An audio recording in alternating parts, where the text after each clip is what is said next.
नमस्कार।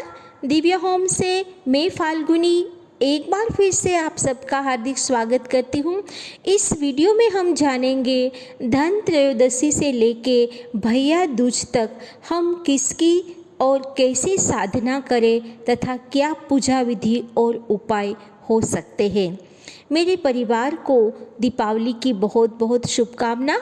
जल्दी से मुझे कमेंट बॉक्स में लिखें कि आप इस दीपावली में कौन से मंत्र का जाप करने वाले हैं तथा आइए सुनते हैं धनु त्रयोदशी से लेके यम द्वितीया यानी कि भैया दूज तक हम कैसे पूजा विधि और उपाय करें। सबसे पहले धन त्रयोदशी जो 10 नवंबर को हस्त नक्षत्र और शुक्रवार के शुभ दिन में आ रही है, जो इस साल लगभग 59 यानी कि 59 वर्ष के बाद एक अद्भुत ग्रह संयोग लेके आ रही है। तो ऐसे में हम ये धन त्रयोदशी में जो शुक्रवार के दिन है, जो दोपहर 12:39 से 11 नवंबर 1:59 तक रहने वाली है, तो इस धनु त्रयोदशी में हम सोना, चांदी, बर्तन, वाहन, झाड़ू, आखा धनिया जिसको हम धाना बोलते हैं, गोमती चक्र आदि की खरीदारी अति शुभ मानी जाएगी। आदि की खरीदारी से हमारे घर में धन, धान्य और वैभव आएगा। धनु त्रयोदशी के दिन 13 संख्या का विशेष महत्व है, अतः उसी दिन प्रदोष काल में हम एक चौकी पर लाल कपड़ा बिठा के माता लक्ष्मी, श्री गणेश, माता सरस्वती, भगवान श्री धन्वंतरी, भगवान श्री कुबेर तथा यम का दीपक आदि की स्थापना करके श्री यंत्र, कुबेर यंत्र आदि को भी स्थापित करके हम अब पूरे विधि विधान से इनकी पूजा करके पूजा का प्रारंभ कर सकते हैं। इससे पहले इसके लिए हमें इन सारे जो देवी देवताएं हैं उनका विधि विधान से पूजा करके उनका अलग अलग भोग पहले से ही तैयार रखना है। माता लक्ष्मी को सफ़ेद, श्री गणेश को लाल, भगवान श्री धन्वंतरी को पीली मिठाई का भोग आप पहले से रेडी रखें। और फिर इस दिन 13 संख्या का जो विशेष महत्व है, इसके उपाय मैं आपको इस वीडियो में बताऊंगी। सबसे पहले तो 13 दिए, नए मिट्टी के 13 दिए लिए और 13 दिए यानी कि 12 महीने के 12 और एक यम दीप, इन 13 दियों को प्रदोष काल में प्रज्वलित करके यम दीप जो है उसे खास एक मिट्टी का जो बड़ा बर्तन है उसमें चौमुखा दीपक तिल के तेल से भरे और उसमें थोड़े से काले तिल भी डालें। अब ये प्रदोष काल में सारे जो 13 दीपक है उनके साथ साथ जो यम दीप है उसका एक विशेष महत्व है। ये दीप प्रज्वलित करके आप उस दीप को रोली, कुमकुम, अक्षत, फूल आदि से उसका पूजा करें और फिर बाद में घर के मुख्य द्वार के पास ये दीपक जिसकी बाती दक्षिण दिशा की ओर आती है, इस तरह से गेहूं का ढेर बनाकर उस पर रख दे और फिर यम देवता से प्रार्थना करें कि हमारे घर में कोई भी अकाल मृत्यु, अनिष्ट बीमारी, अनिष्ट तत्व, नकारात्मक शक्ति प्रवेश ना करे। हे यम देवता, हमारे घर के सारे परिवार के सदस्यों का आप विशेष ध्यान रखें, आप उस पर कृपा बरसाएं। इस तरह से यम दीप लगा के भगवान यम से प्रार्थना करके आप बाकी के उपाय जो मैं आपको बता रही हूँ वो है 13 कोड़ियों का।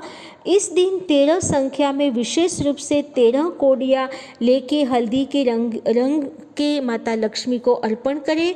13 दीप जलाए जो मैंने पहले बताए। 13 दीपों का दान आप पास के मंदिर में भी कर सकते हैं। इसके उपरांत जो आपने नया बर्तन खरीदा है उसमें 13 साबुत धनिया रखें जिसे माता लक्ष्मी को अर्पण करें। 13 सिक्के, जिसमें से एक सिक्का जो आपने नया खरीदा है वो चांदी का हो तो, और 12 पुराने सिक्के आदि को हल्दी के रंग में रंग के माता लक्ष्मी को अर्पण करें तथा 13 चीज़ों का दान आप एकत्रित करके रखें, जो किसी गरीब को अपनी कचरा वाली हो या अपनी काम वाली बाई हो उसे आप दे सकते हो। उन 13 चीज़ों में अन्न, वस्त्र, दीप, लोहे का बर्तन, नारियल, मिठाई आदि चीज़ें हो सकती है।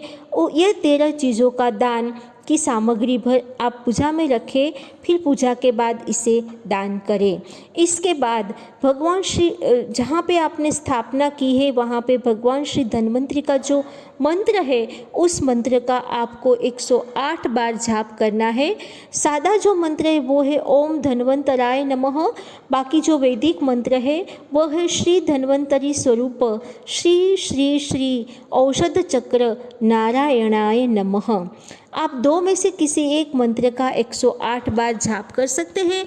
इसके बाद कुबेर मंत्र जो है वो है ओम श्रीम ह्रीम क्लीम श्रीम क्लीम वित्तेश्वराय नमः। इस मंत्र का भी आप जाप करें।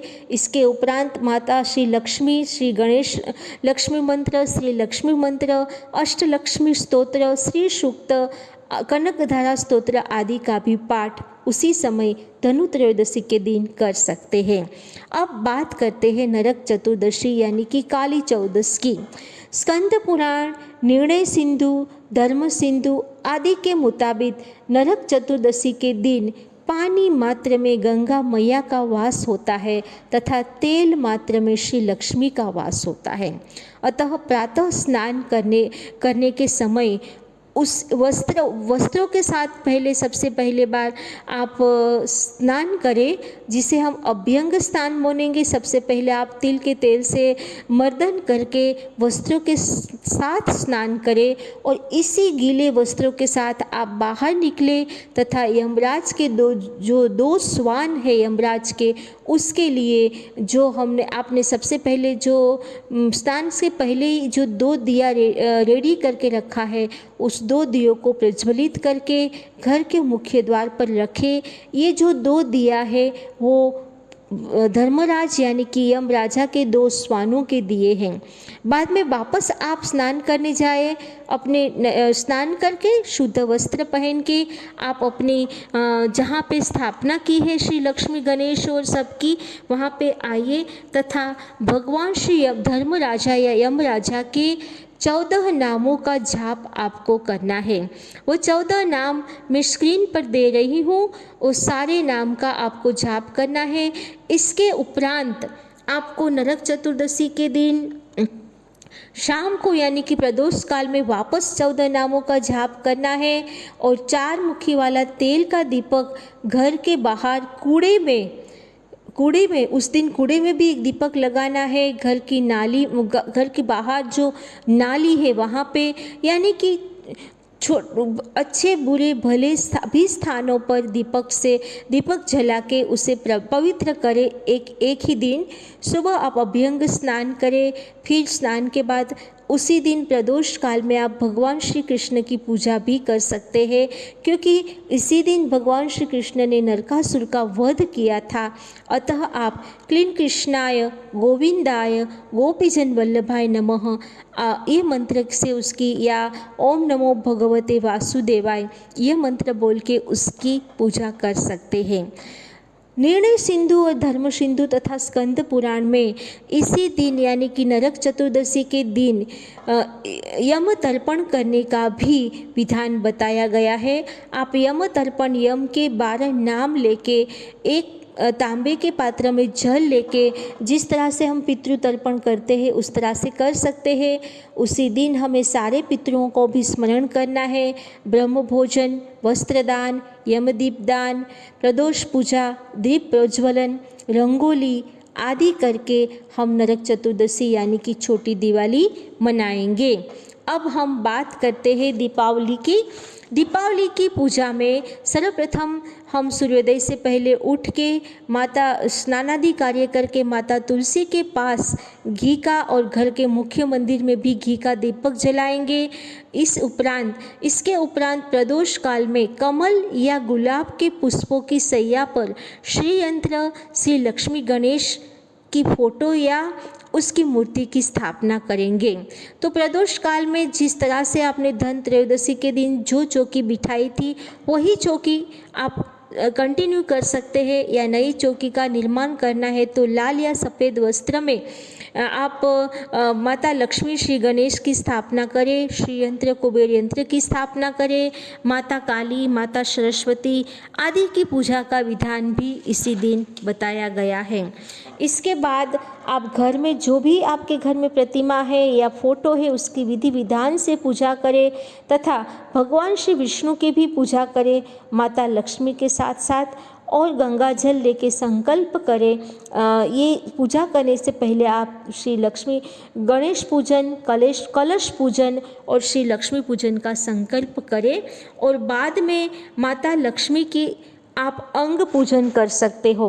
अब अंग पूजन में जो मैं आपको बताने वाली हूँ वो उसके पाँव से लेके उसके सिर तक का पूजन आपको करना है, जिसके लिए आपको दाएं हाथ में यानी कि लेफ्ट हाथ में चावल लेके राइट हाथ से चावल महालक्ष्मी की फोटो या मूर्ति पे छोड़ना है, जिसमें बोलना है अंग पूजा में ओम चपलाय नमः पादौ पूजयामि, ओम चंचलाय नमः जानु पूजयामि, ओम कमलाय नमः कटि पूजयामि, ओम जगन्मातरे नमः जठरं पूजयामि, ओम विश्ववल्लभाय नमः वक्षस्थलं पूजयामि, ओम कमलवासिने नमः भुजौ पूजयामि, ओम कमलपात्राक्षाय नमः नेत्र पूजयामि, ओम श्रिये नमः शिरं पूजयामि।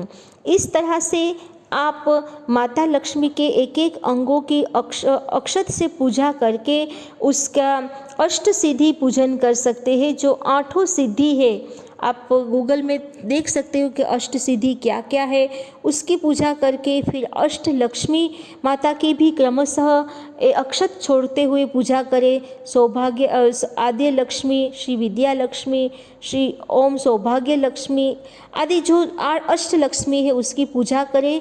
बाद में माता लक्ष्मी और श्री गणेश को भोग लगाए, परिवार सहित कपूर से आरती करें, पंच दिया और कपूर से आरती करें, और बाद में आप चाहे तो श्री सुक्त, श्री गणेश लक्ष्मी गणेश मंत्र, श्री लक्ष्मी का कोई भी मंत्र है उसका जाप करके इस पूजा में आप और भी अभिवृद्धि कर सकते हैं।